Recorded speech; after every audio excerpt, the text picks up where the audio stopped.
John Wyndham's 1955 novel The Chrystalids tells the story of a post-nuclear Holocaust society fixated on genetic purity. The very high radiation levels in the aftermath of the nuclear war have had a profound effect on plants and animals and humans, the mutation rates being very high. And the society has become obsessed about purity of form. We first meet David, the narrator of the story, when he's a young boy, perhaps 11 or 12. He is a telepath, as are a number of his friends. They quickly learn that they're in danger of being identified as mutants if they too reveal their telepathic abilities.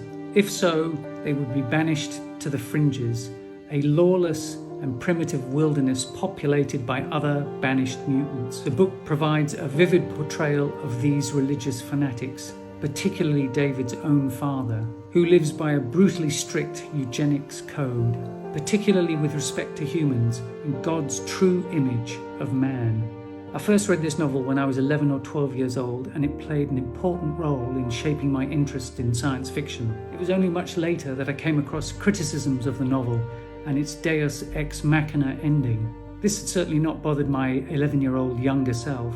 Nonetheless, I wanted to read the book again to see whether this criticism diminished my perception of the interest of the book. Having done so, I can see how the ending of the book is considered as contrived. Nonetheless, Wyndham does try to foreshadow how the little band of telepaths will be saved. Still, they do not have to fight for their own freedom.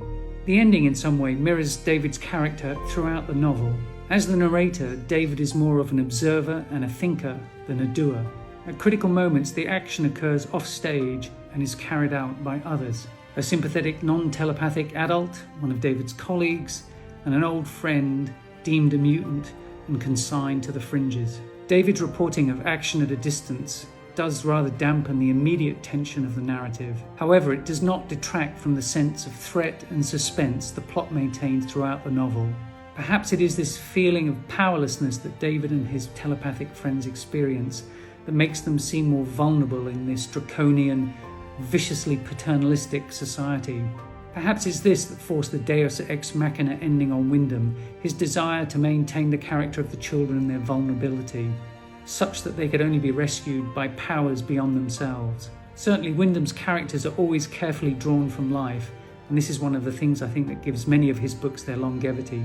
As a postscript, I should say that as an 11-year-old boy, I was so powerfully drawn into the story that I occasionally wondered whether other people weren't telepathic and I was the odd one out and no one was telling me.